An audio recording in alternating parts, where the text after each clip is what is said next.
Hey, this is Matt once again. Welcome back to another review. And I'm not sure if you'll be able to see this before I move, so it might be one of those videos I'll upload after I moved in. I have it saved on the computer. But I've been watching some of these Bruceploitation films.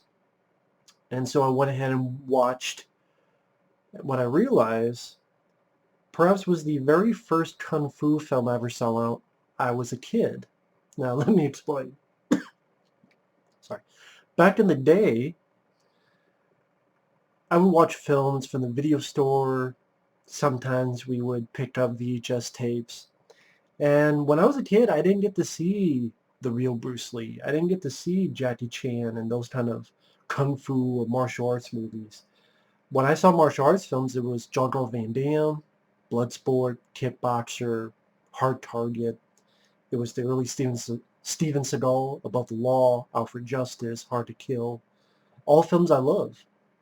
Jeff Speakman with The Perfect Weapon, Dolph Lundgren with the bits he would use in I Come in Peace and Showdown Little Tokyo. So maybe I vaguely heard of Bruce Lee when I was a kid, and I lived on a farm in the middle of nowhere when I was a kid, and people at school didn't know anything about movies. They didn't talk about movies. My family didn't talk about movies, so I was only talking to myself about movies. I didn't have internet at that time. So that's how you know you're living in this bubble, and all I know is what I see at the video store and the VHS tapes. I remember one of the early VHS tapes that I don't have anymore, but it was a black tape. I want to say it was Good Times VHS. I could be wrong, but I swear it was a Good Times. Yeah, I could be wrong on that. It was Bruce Lee, Ellie, the superhero. Why is it called superhero? There's no reason. And looking back on the VHS tape, I found a picture of it online. That person is not in the movie. Like, that's a different person.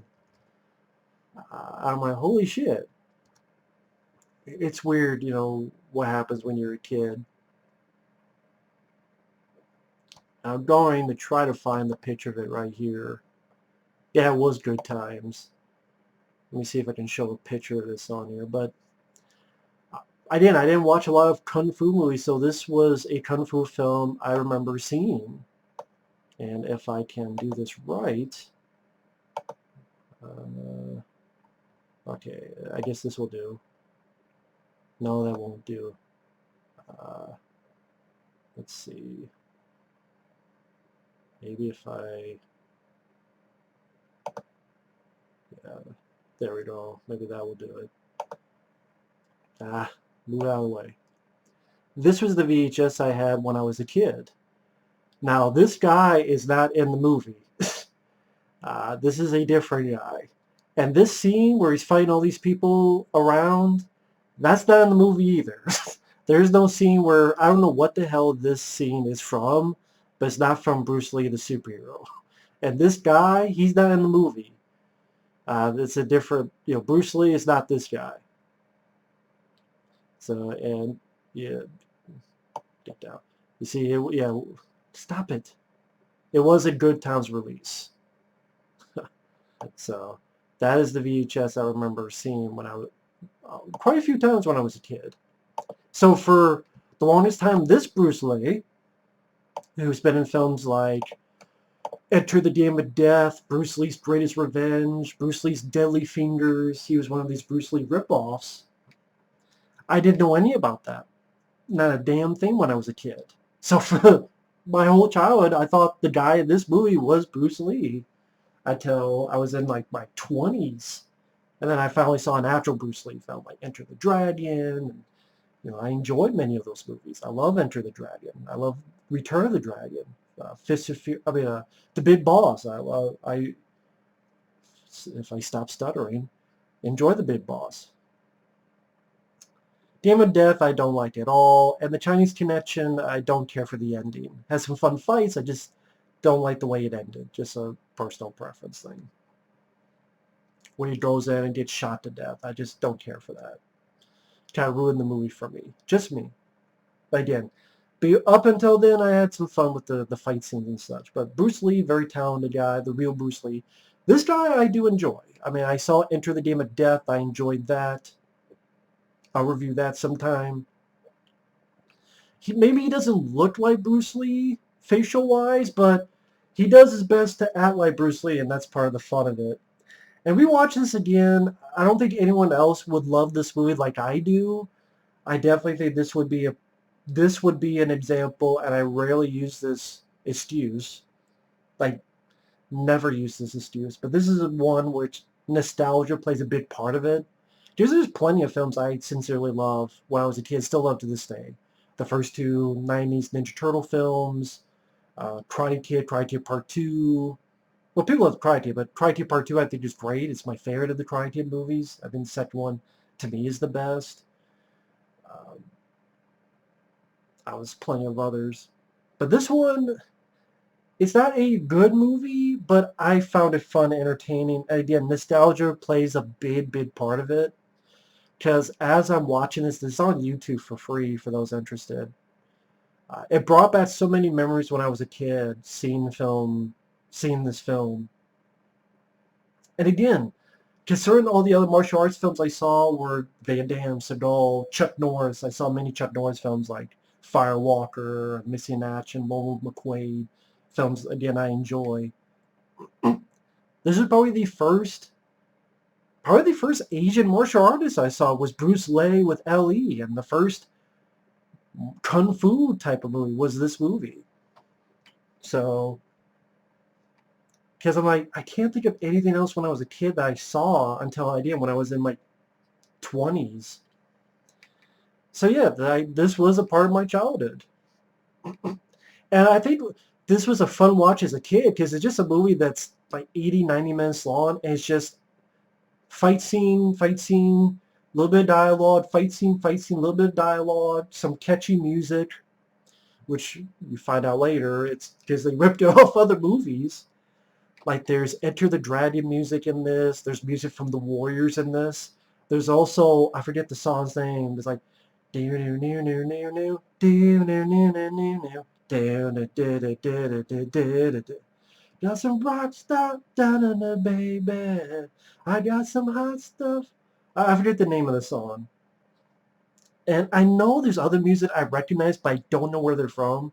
So if you're one of the probably 5 people in the world that saw this movie like I did, and if you recognize the other pieces of music, feel free to leave the comment section. But I mean, the plot: this girl you find out is Bruce's sister. She's locking up. People chase her. She does kick some ass, and she's not a damsel in distress. She kicks ass. She gets stabbed. This other guy named Rocky, no, not Balboa, he's pretty much driving by, helps her out, and he's more like a boxer. I like his fighting style. Tries to help her out. She says, please give this to my brother Bruce. And I know it sounds weird, but it's kind of like when I did my Godzilla marathon, where I reviewed all the Godzilla films that are on my channel. And when I got to Godzilla vs. Megalon, which I know is considered the worst or one of the worst Godzilla films, but it's one of my personal favorites. And I checked that as nostalgia because when I watched that and this film, I remember the sound effects. I remember the music, and they bring me back to when I was a kid and more optimistic about movies. Because a lot of good movies were being made at that time. And it's fun and it's silly, but I find it entertaining. And again, I don't think anyone else would get that feel of this movie like I did. And I actually did pick up on DVD. It's packed away, but I'll put in the thumbnail the picture of the DVD. It's public domain, pretty much. So I would love to see like a widescreen version of this film, but it'll never happen. But again, if somehow someone's listening that does that stuff, a widescreen, better picture quality of this movie, I would appreciate. Because you can tell it's to fit the TV, and there's stuff, little bits, you can tell, like most movies, should be a widescreen. But, I mean, the story after that, Bruce Lee with Ellie, he arrives on a plane with this jacket that seems like I was Saturday Night Fever. Even the opening credits, like the first 2 minutes, is just fights, fights, fights. It's almost like a spoiler warning from the movie. Like it gives you snippets of the fights you don't see in the future in the first 2 minutes. And it starts with Bruce like, yeah! Bruce Lee, this Bruce the superhero. Again, I don't know why he's a superhero. He's not a superhero in the film. There's nothing superhero about it. I don't know why it's called that. There's nothing in the movie dealing with superheroes. So again, it's not like I could call it a good movie, bad dubbing, but and all that stuff. But it did bring back fond memories. I still enjoy it to this day. So nostalgia does play a big part of it. I do like the music that's stolen from other stuff. Again, like the Warriors, Into the Dragon, other choices. I mean, other sources. Again, if you're a hardcore knowledgeable person on this movie, feel free to let me know what other music is in this film. But, what was I going to say? Oh, Bolo Yun, who was the bad guy Chun Li in Bloodsport, he did a lot of these movies because he was also in Enter the Dragon with the actual Bruce Lee, but he worked with this guy a few times, like in the Clones of Bruce Lee and Enter the Game of Death, and he was in this film with Dragon Lee, where he has a Nazi mustache. Yes, Bolo Young with a Nazi Hitler mustache. I meant to say Hitler, not just Nazi, but Hitler mustache. Yeah, I forgot what the fuck that movie was called. I showed in one of these reviews. It was like the Big Brawl Part 2 or something like that. I forget.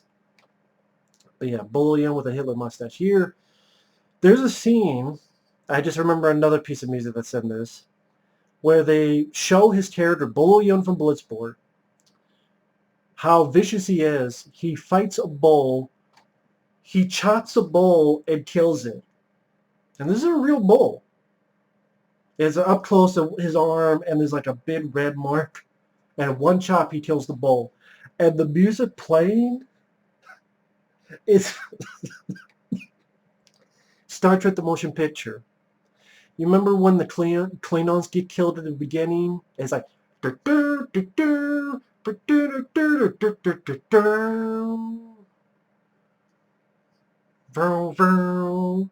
If somehow my friend Michael Keane, which he's a big fan of that movie like I am, The Choice Voice is his channel. If he sees this, if you can find that clip, I think you would laugh because we both love that movie and that soundtrack. But yeah, Star Trek the Motion Picture, that piece of music in that scene is like I thought it was entertaining, and a lot of fight scenes. The one guy is more of a boxer, and Bruce Lee is doing his best Bruce Lee impersonation, and I like this guy. I know he's considered the worst of the Bruce Lee impersonators, but he's my favorite of the impersonators. I like his. Uh, I don't know, I just like him. I don't know how to put it into words. It's like he really believes in what he's doing. For I understand, in real life, he tried to be like Bruce Lee as well and stay in character, so maybe that's why. I think out of all the impersonators, he's the guy who made the most Bruceploitation films, so he really liked his job. And he also, I believe, directed this, and he was the action director, so Bruce Lee had a big hand in this production. But I like a lot of the fight scenes. I mean, when he gets off the plane, they're being followed, and he fights a bunch of guys, and does a lot of the Bruce Lee's, they're in a club where that song, do some hot stuff. He's fighting some bad guys. Sometimes the movie almost forgets he's in it, because there's good chunks of the film where he disappears. Is more about the... Now that I realize it, how funny that the guy is named Rocky and he happens to be a boxer. Doesn't look like Rocky at all. I think he was like, the character's name's like Ricardo or something like that. But it's like, oh, just call me Rocky. But I didn't know that. I didn't think of that. Like Rocky, and he's a boxer. He's not white, but kind of a interesting little. Maybe it's not on purpose. I don't know. He doesn't act like Rocky. I did see a Bruce Boytation from with the Rocky music. The Soul Bros are Kung Fu, so you have a guy named Rocky. You might as well have Rocky music in that, like you did in uh, Soul Brothers of Kung Fu, also known as Kung Fu Avengers. But it seems like at times the movie is like more about him than Bruce Lee. I don't know if that's because Bruce Lee was directing the film as well. Maybe that's why. But he still has, a lot of moments in the film too, especially in the third act where the plot is something about a handle, a hilt of a samurai sword, and a deposit box, and learning where this place is at.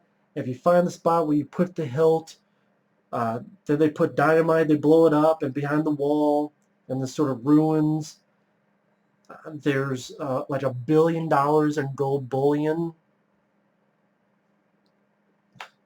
And so the Bruce Lee and the boxer guy carrying it out, and all the bad guys are there, and it's pretty much an excuse to have like 15, 20 minutes of just constant fight scenes, which I'm down for because I love fight scenes. Some people might find it boring, but I enjoy it. So each of these guys, the fight between him and Bull Yun is a bit short considering we just established the guy can kill a bull with one chop. So the fight between Bruce Lee and Bull Yun is a bit short. Definitely better in Enter the Game of Death, the fight scene they had in there.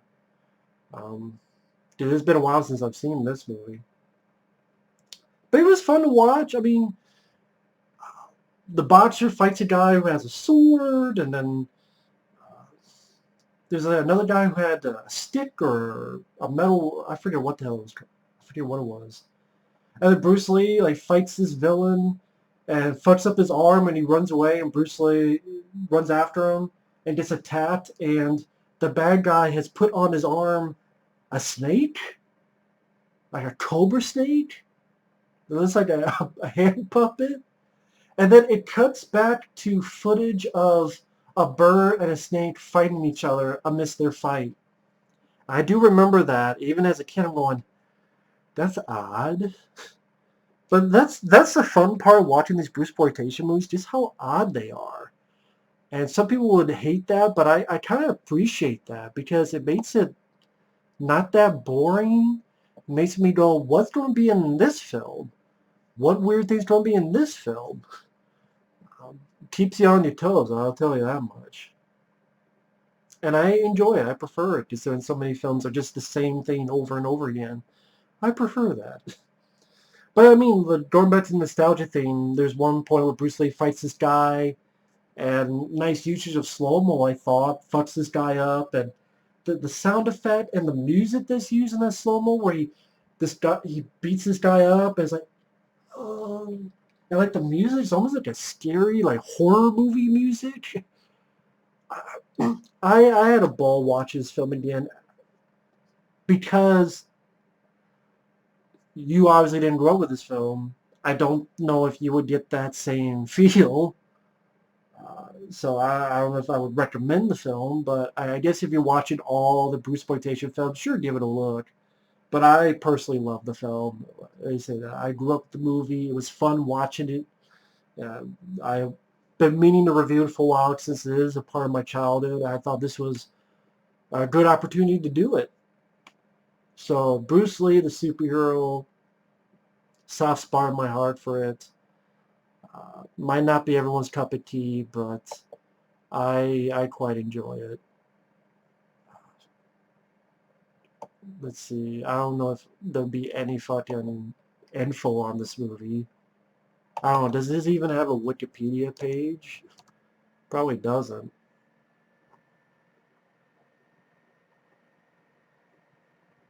No, it doesn't have a Wikipedia page. There's an IMDb page. It says it came out in 1979. I think that Good Times VHS came out probably around 1986. Somewhere around there.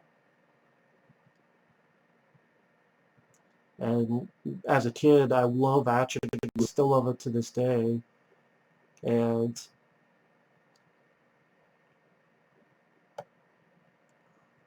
no trivia, nothing much to it.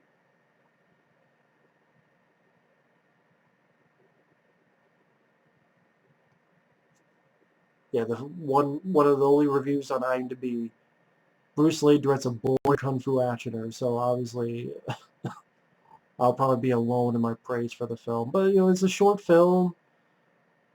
It ticked a lot of nostalgia parts deep down in me, a lot of fight scenes, and yeah, I quite enjoyed this movie.